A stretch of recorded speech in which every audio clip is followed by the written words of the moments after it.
చిన్ని కృష్ణ నిన్ను చేరికొలతు ధారావాహికలో 13వ భాగానికి సాదర స్వాగతం పలుకుతున్నాం. భగవంతుడు అంటేనే ఒక విశ్వాసం, నమ్మకం.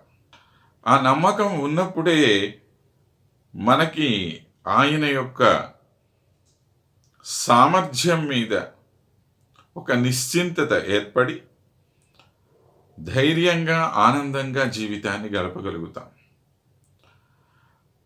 దేవుడు ఉన్నాడా లేడా అనేటువంటి సందేహాలు మనస్సులో వస్తూ పోతూ గనక ఉన్నాయి అంటే ప్రయోజనమేమీ లేదు.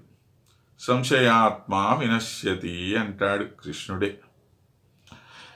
ఇలాంటి అనుమానాలు కలిగినటువంటి వాడు ఏనాడు కూడా బాగుపడడండి అని చెప్పి,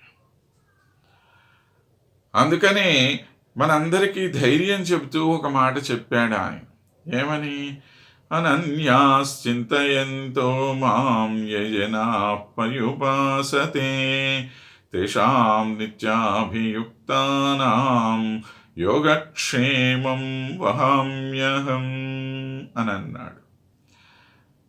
అయ్యా, ఇతరమైనటువంటి ఏ విషయాల మీద, ఇతరమైనటువంటి ఇంకొకళ్ళ మీద, ఇంకో వస్తువు మీద మనస్సు పెట్టకుండా ఎవడైతే తదేక ధ్యానంతో నన్ను ఆరాధన చేస్తాడో అలాంటి వారి యొక్క యోగము క్షేమము రెండూ నేనే చూసుకుంటాను అని అన్నాడు.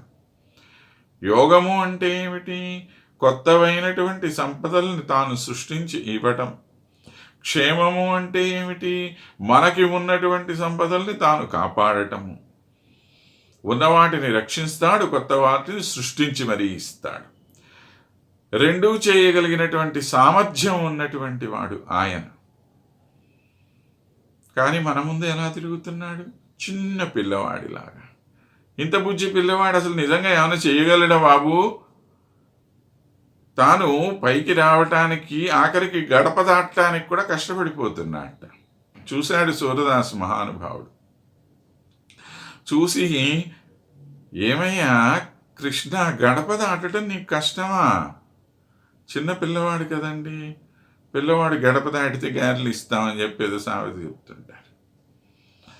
అలాగే అంత చిన్న పిల్లవాడు గడప దాటటానికే కష్టపడుతున్నాడు అని అంటే నిజంగా దాటడానికి కష్టమయ్యేనటయ్యా అది.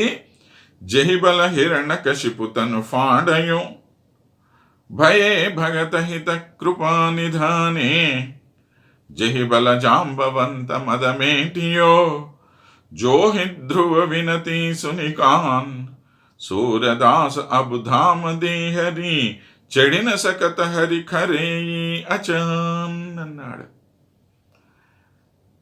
ఏమయ్యా, హిరణ్యకశిపుణ్ణి ఆ గడప మీద అట్లాగా నుంచోబెట్టి, ఎంత బలమైనటువంటి రాక్షసుడు, ముల్లోకాలని జయించినటువంటి మహాపరాక్రమవంతుడైనటువంటి హిరణ్యకశిపుణ్ణి అలా ఎత్తి ఇట్లాగ తొడ మీద పడుకోబెట్టి అదే గడప మీద కదా నువ్వు చీల్చి వాడిని సంహరించావు.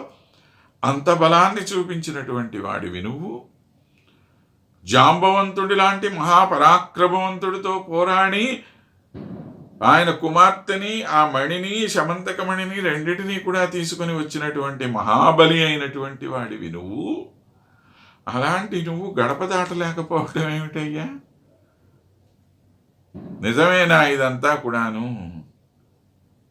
కృష్ణ, ఇది కదా ఇట్టయ్యా నీ లీల. ఆఖరికి దేహని చెడిన సగత హరిఖరే, ఒక గడప దాటడం నీ వల్ల కాకుండా ఉందా స్వామి? మమ్మల్ని మాయ చేస్తున్నావయ్యా కృష్ణ అని చెప్పి అంటాడు. కాబట్టి ఇది శ్రీకృష్ణుడి యొక్క లీల తప్ప మరొక ఇతరమైనటువంటి విషయం కాని. బుల్లి బాలుడు, చిన్నబాలుడు అని చెప్పి అనుకోవద్దండి. ఈయనలో ఎంతో అద్భుతమైనటువంటి పరాక్రమం దాగి ఉన్నది అని చెప్పి ఆ కృష్ణ పరమాత్మ యొక్క అద్భుతమైనటువంటి లీలా విశేషాలని చిన్ని బాలుడి రూపంలో మన ముందు ప్రదర్శిస్తున్నటువంటి ఆయన్ని వర్ణిస్తూ